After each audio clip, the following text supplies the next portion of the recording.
up, traders? FX Pip Collector here. Today is Wednesday, August 7th, and I'm going to be analyzing the Euro US dollar, starting on the monthly, working my way all the way down to the 1 hour time frame for the full top down analysis.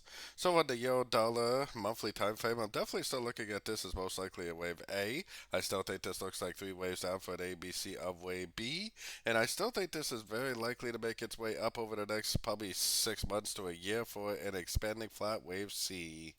So let's take a look at it on the weekly time frame. On the weekly time frame, I still am looking at this right here as a wave 1 of wave 3. I think this is a WXY wave 2 of wave 3.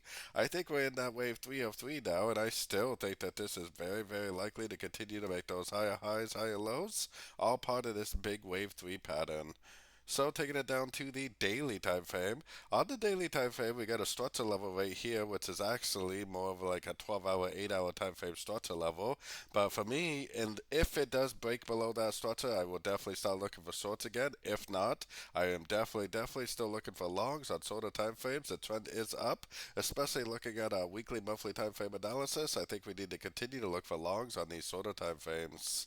Going down to the 4 hour time frame. On the 4 hour time frame, it doesn't really look like a recognizable crescent anymore. It kind of looks like a trend. One, two, three, four, 5 waves down. Normally, when I see a trend, it makes me think that the next move up actually is not going to be the continuation of the uptrend. It might actually end up being a wave B or a wave 2, and this would be either a wave A or a wave 1.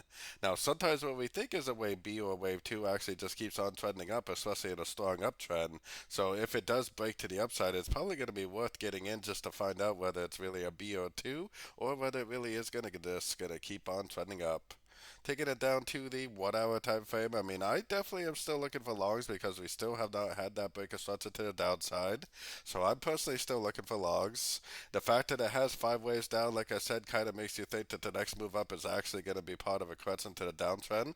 Like it might actually just go up to a Fibonacci level, make like a wave B or a wave 2, and then bounce from the Fib level and actually make a bigger push down. Maybe even go down and break structure. Which, like I said, if it does break structure to the downside, that's fine by me because I'll just stop looking for longs and start looking for shorts again. No big deal.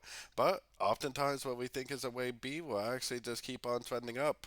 So I think it might be worth getting in just to learn and hopefully learn and earn at the same time whether we're looking at a wave B or a wave 2, or whether it's just going to keep on trending up and continue the uptrend. So don't forget to join my free Discord channel, which is linked down here in the corner. And as always, thank you and happy trading.